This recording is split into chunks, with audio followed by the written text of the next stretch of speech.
Welcome back to the Valery Real Estate Masterclass. Today we're going to talk about one of the primary reasons that people take an interest in real estate in Canada, and that's real estate investing.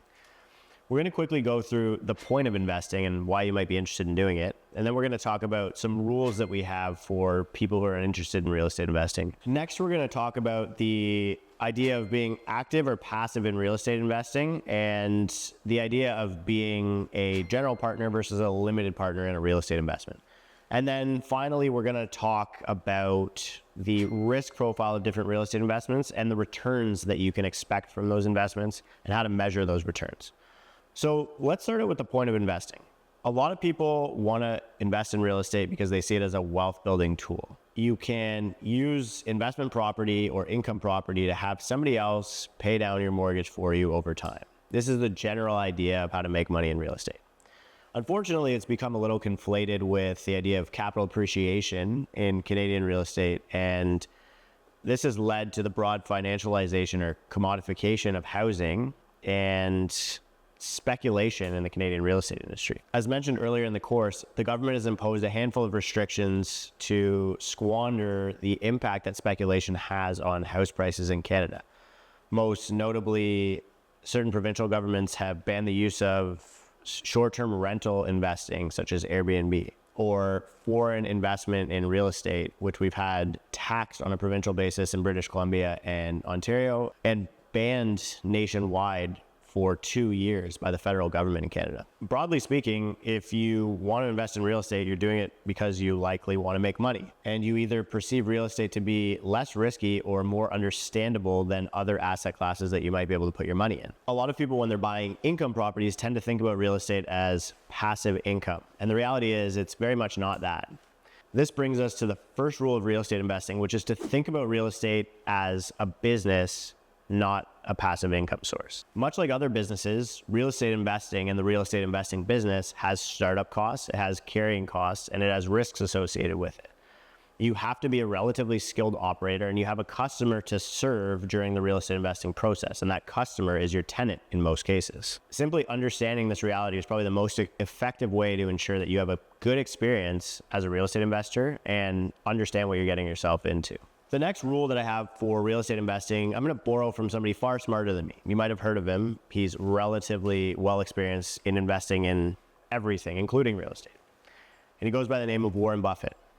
The first rule of investing, according to Warren Buffett, is don't lose money. And we would apply this rule to real estate investing as well. You can make money one of two ways as a real estate investor. On one hand, you have yield, or the earning of rent as an investor. This is when somebody else pays you for the privilege of using your property.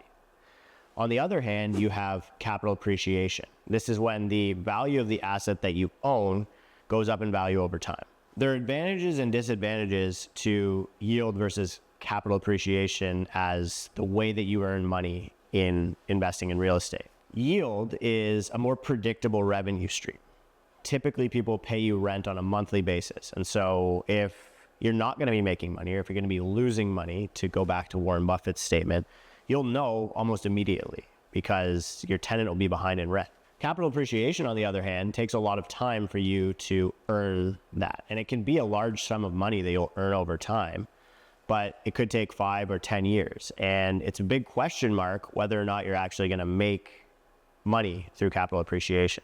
You won't know until you go to sell the property. Making money through yield as a real estate investor depends on one other person, which is your tenant or a couple of other people, your tenants, who are going to pay you rent on a monthly basis. This is almost like the first ever iteration of what we now call a subscription model in the technology space. On the other hand, capital appreciation relies on the broad forces of the market. We could easily say that real estate always goes up in value over time, or we could also say that the buying power of a dollar goes down over time. However, real estate also operates in a cyclical fashion and tends to go up in value as interest rates come down and tends to go down in value as interest rates go up.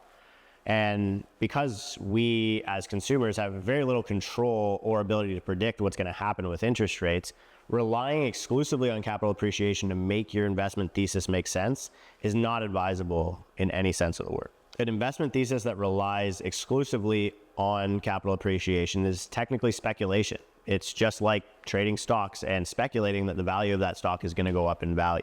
You're trying to buy something low and sell something high. That's totally fine as long as you understand that that's a speculative investment plan. To remove some of the risk that comes with speculation, you can try to earn yield on that investment in the meantime while you're waiting for the capital appreciation to take place. And this leads me to understanding the risk and return of different investments and how we measure that. There are a couple of different ways that you can measure yield, and some of them are ways that you as an investor could look at a property, and your lender, the person who's going to be giving you money to buy the property, would look at the investment value of the property. The first way that we can evaluate the yield potential of a real estate investment is by looking at the rents in comparison to the price of the property. To calculate a gross rent multiplier, you just need to have the rents that are available at the property, or the monthly income that the property makes, without any expenses considered. We're going to get to that later. So your gross income, this is without any expenses included. So to calculate the gross rent multiplier, you just need to take the value of the property. This can either be the asking price or the price that you plan to pay for the property, and divide it by the annual rent that that property commands.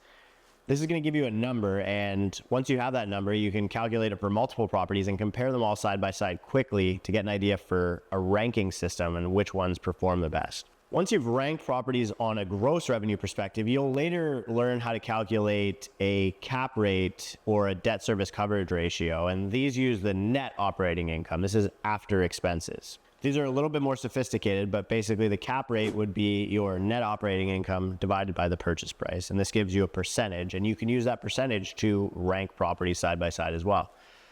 The debt service coverage ratio is the cash flow of the property divided by the mortgage payment of the property. And this is something that lenders use to decide how well the property will service a mortgage. Now, everything that I've just laid out to you is part of a process called direct investing in real estate. And this would be, as I mentioned earlier, a less passive way to make money from real estate investing. If you are interested in becoming a more passive investor in real estate, there are ways you can do this. And it almost becomes a little bit of a spectrum. In real estate investing, you have something called a general partner and a limited partner. The limited partner is the person who puts the capital into the deal. And the general partner is typically the person who is doing the work in the deal. If you're the less passive person in the transaction, you're probably more of a general partner role. And if you're a more passive person in the deal, then you're likely functioning as a limited partner or a capital provider to that transaction.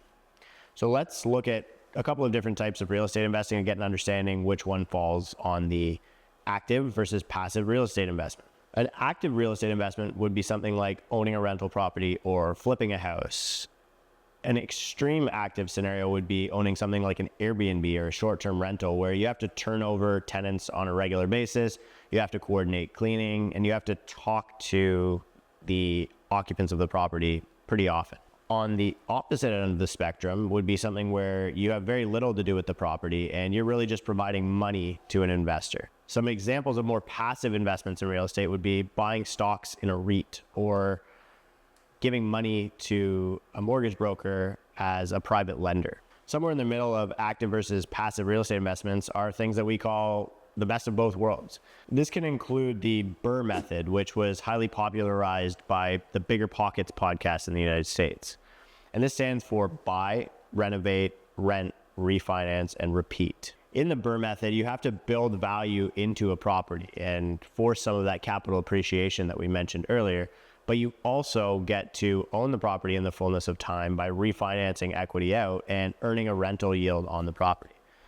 Finding investments like this is pretty tough, and in the Canadian market, one of the only ways to do it is through the addition of something called an ADU, or accessory dwelling unit. A lot of people like real estate investing because it allows you to leverage your capital. You're able to buy assets that you otherwise would not be able to because you only have to put a down payment down, and the remainder of the value of the asset is lent to you by the bank or another type of lender. And while this is one of the primary advantages of real estate, it's also one of the primary risk factors of real estate because you can often be on the hook for far more capital than you're able to come up with if something goes wrong. And on that note, it's important to understand the different risk factors and ways to manage risk when we're thinking about real estate investing.